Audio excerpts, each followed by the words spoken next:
როგორ აისახება დონალდ ტრამპის პრეზიდენტობის მეორევა და მსოფლიო დღის წესრიგზე წინა საარჩევნო კამპანიის დროს და არჩევნებში მოპოვებული ისტორიული გამარჯვების შემდეგ გაკეთებული განცხადებები გლობალური ცვლილებების მოლოდინს აჩენს. განსაკუთრებული ყურადღების ცენტრშია საგარეო პოლიტიკის გაცხადებული პრიორიტეტები და უკრაინასა და ახლო აღმოსავლეთში ომების დასრულების გზავნილი.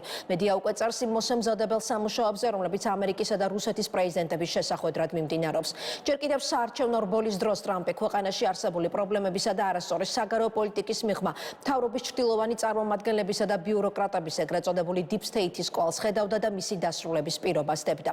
ამერიკის ახალი პრეზიდენტის ინაუგურაციას ქართულ-ამერიკულ ურთიერთობებში გარდამტეხ მოვლენად მიიჩნევს და სვისობრივ ცვლილებებს ელოდება საქართველოს ხელისუფლებას. ბოლო რამდენიმე თვეა საქართველო-ამერიკის ურთიერთობები უკიდურესად არის გამწვავებული და ოფიციალური ვაშინგტონის მხრიდან სტრატეგიული პარტნიორობა შეჩერებულია.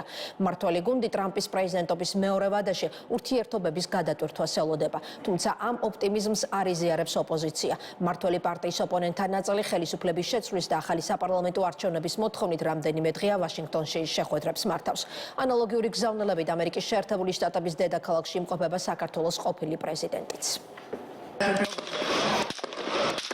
იმ მომენტიდან, როცა ტყვია მიზანს მილიმეტრებითაც და მსოფლიოსთვის კიდევ უფრო ცხადი გახდა, რომ სიკვდილს სასწაულებრივად გადარჩენილი ტრამპი 4 წლიანი პაუზის შემდეგ კიდევ ერთხელ გახდებოდა ამერიკის შეერთებული შტატების შემდეგი პრეზიდენტი. ამ დღიდან მოცემულ მომენტამდე მსოფლიოს მასშტაბით უამრავი პოლიტიკოსის თუ ლიდერის ტონში შეცვალა კრიტიკა თანამშრომლობის მოლოდინმა და თეთრ სახლში ტრამპის ოფიციალურ დაბრუნებამდე მასთან გადაღებული თითოეული ფოტოთი თუ კადრით პოლიტიკოსებმა საკუთარი პლატფორმების გამყარება დაიწყეს. ხმაურიანი გზავნილების შემდეგ მთელი მსოფლიო ახლა იმის მოლოდინშია, რას შეცვლის ტრამპი და როგორ აისახება ეს ცვლილებები ცალკეულ სახელმწიფოებზე.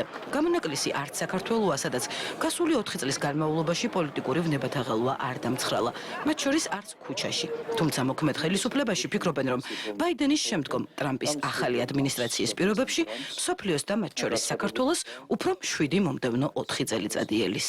ჩვენს ქვეყანაში იყო ამ 4 წლის განმავლობაში რევოლუციის 4 მცდელობა. სამწუხაროდ მსოფლიოში არ იყო სიმშვიდე და ანალოგიურად იყო რთული პროცესები ჩვენს ქვეყანაშიც.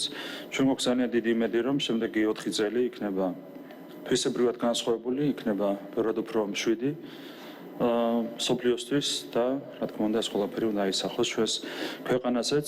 ძალიან ამბიციური გეგმა აქვს პრეზიდენტ ტრამპს გაცხადებული, ეს არის Deep State-ის დამარცხების გეგმა და ჩვენ გვინდა წარმატებები უსურვოთ პრეზიდენტ ტრამპს ამ საქმეში, რა თქმა უნდა ამ ბრძოლაში წარმატებას იქნება გადამწყვეტი მნიშვნელობა საქართველოს ამერიკის შეერთებული შტატების ურთიერთობების ნორმალიზებისათვის. ჩვენ გვაქვს დიდი იმედი, რომ ეს ბრძოლა Deep State-თან პრეზიდენტ ტრამპის გამარჯვებით დასრულდება. Deep State-თან ბრძოლა ტრამპის ერთ-ერთი მთავარი დაპირება და ამოცანაა, რომელიც პირადად მისი თუ მისი ადმინისტრაციის მომავალი წევრების დღის წესრიგში გაცილებით ადრე გაჩნდა, ვიდრე საქართველოს ხელისუფლების ფოკუსში აღმოჩნდა. ინაუგურაციამდე დონალდ ტრამპს ბევრი ოპონენტი სწორედ იმის გამო აკრიტიკებდა, რომ წამყვან თანამდებობებზე კანდიდატების შერჩევისას ფსონს Deep State-ის წინააღმდეგ განსაკუთრებით კრიტიკულად განწყობილ პერსონებზე ჩამოვიდა. მაგალითად, კეშ პატელზე, რომელმაც ახალი ადმინისტრაციის პირობებში FBI-ს უნდა უხელმძღვანელოს და რომელმაც Deep State-ს წიგნი სამთავრობო განგსტერები მიუძღვნა, რომელსაც 60 კაციანი სიაც დაურთო. თქვენ კეშ პატელი FBI-ს მომავალ დირექტორად დაასახელეთ. მას თავის წიგნში 60 ადამიანის სია აქვს, რომლებსაც ეგრეთ წოდებული Deep State-ის წევრებად მოიხსენიებს. ამ სიაში არიან დემოკრატები, მათ შორის ჯო ბაიდენი და ჰილარი კლინტონი და არის თქვენი ყოფილი ადმინისტრაციის ზოგიერთი წევრიც, მაგალითად ბილ ბარი და კრისტოფერ რეი. თქვენი კამპანია აგებული იყო Deep State-ის განადგურებაზე. გსურთ, რომ კეშ პატელმა ამ სიაში მყოფი ადამიანების წინააღმდეგ გამოძიება დაიწყოს? არა, ის გააკეთებს იმას, რასაც სწორად ჩათვლის. თუ ის ჩათვლის, რომ ვინმე არაკეთილსინდისიერი ან კორუმპირებული პოლიტიკოსია, მას ვფიქრობ, აქვს შესაბამისი ვალდებულება. როგორ დასრულდება ეს ამბავი რთული სათქმელია, თუმცა ტრამპის და მისი მომავალი ადმინისტრაციის წევრებისგან განსხვავებით, რომლებიც Deep State-ზე წლებია საუბრობენ, ეს ცნება ქართულ პოლიტიკურ ლექსიკონში ქართულმა ოცნებამ დაახლოებით 2 წლის წინ შემოიტანა გლობალური ომის პარტიის სახელით.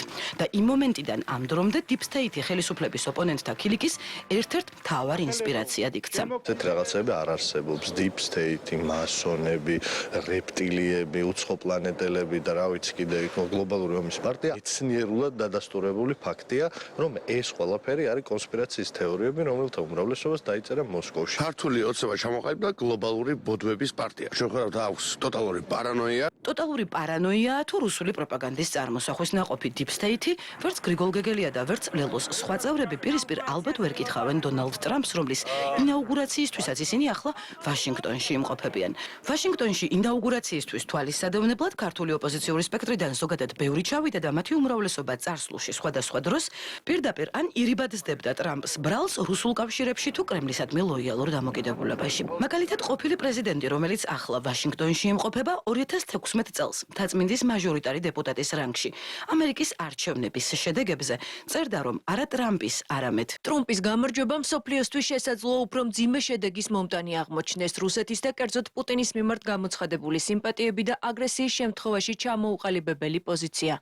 და კიდევ სხვა ფაქტორებს სალომე ზურაბიშვილის აზრით შესაძლოა მსოფლიოზეც და საქართველოზეც სერიოზული გავლენა ჰქონოდა.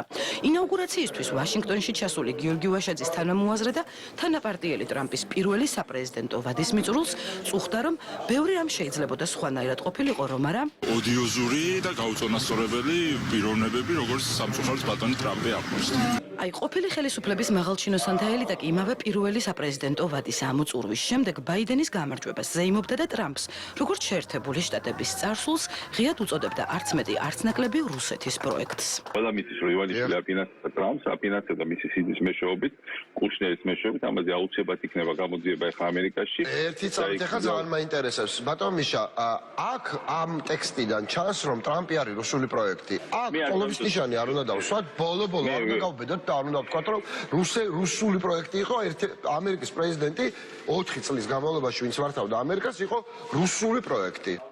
თუმცა დღეს პოლიტიკური ოპოზიცია სრულად თუ არა ნაწილობრივი შემადგენლობით მაინც ვაშინგტონში ელის ტრამპის ხელახალ ინაუგურაციას და როგორც ვაშინგტონში წასულები, ისე თბილისში დარჩენილი პოლიტიკური აქტორები ერთხმად ირწმუნებიან, რომ ამ ტრამპის მხარდაჭერა აქვთ მათ და ვერავითარ შემთხვევაში ვერ ექნება მოქმედ ხელისუფლებას. ვერ წარმომიდგენია დასავლური სამყაროს მხრიდან და მათ შორის ამერიკის შეერთებული შტატების მხრიდან ქართული ოცნების პირობებში მოხდეს ამ, ასე ვთქვათ, ურთიერთობების ნორმალიზება. ეს ფაქტობრივად, არ ვიცი, შეუძლებელიც კი მგონია. თავარი არის, რომ გეოპოლიტიკური გარიგება არ მოხდეს და საქართველოს გავლენის სფეროთ არ დაუთმონ რუსეთს და ჩინეთს. აი ამაზეა ლაპარაკი და მე დარწმუნებული ვარ, მიუხედავად იმისა ნეიტრალურ საქართველოს, ჭრელ საქართველოს, ყვითელ საქართველოს, ლურჯ საქართველოს, ქოცის საქართველოს უნდა რომ აქ იყოს რუსული გავლენა, ეს არ მოხდება, იმიტომ რომ პირველ რიგში ეს არ უნდა ქართულ ხალხს და მეორე ეს არ არის სამართლიანი. აი, მართლ პარტიაში კი განსხვავებული მოლოდინებია ტრამპის მომავალ ადმინისტრაციასთან პოზიციების თანხვედრის გამო სამ ძირითად საკითხზე: Deep State-ზე, ოჯახურ ფასეულობებზე და უცხოური თანხების გამჭვირვალობაზე. სამივე ეს მიდგომა ჩვენ გვაწყობს ძალიან, იმიტომ რომ Deep State ებრძოდა საქართველოს ამდენი ხნის განმავლობაში და დღეს რომ ბიზინა ივანიშვილის დასაშანტაჟებლად და იმიტომ რომ Deep State ამხილა ამისათვის დაჟის მიზნით მეორე შვეიცარიულ ბანკს უდიდეს რეპუტაციულ ზიარს აყენებენ, ეს Deep State-ის ღვაწლია ბჭყალებში, რა თქმა უნდა, და მისი დამსახურება, ეს ერთი და მისი ნამოქმედარი და Deep State-ის დამარცხება ბუნებრივია ჩვენს ქართულ ეროვნულ ინტერესებში ჩნდება. ჩვენ არაერთხელ გამოვთქვით, მზადყოფთ და მზაობა რომ ვიყოთ კარგი მეგობრები, კიდევ უფრო გავაღრმავოთ ურთიერთობები.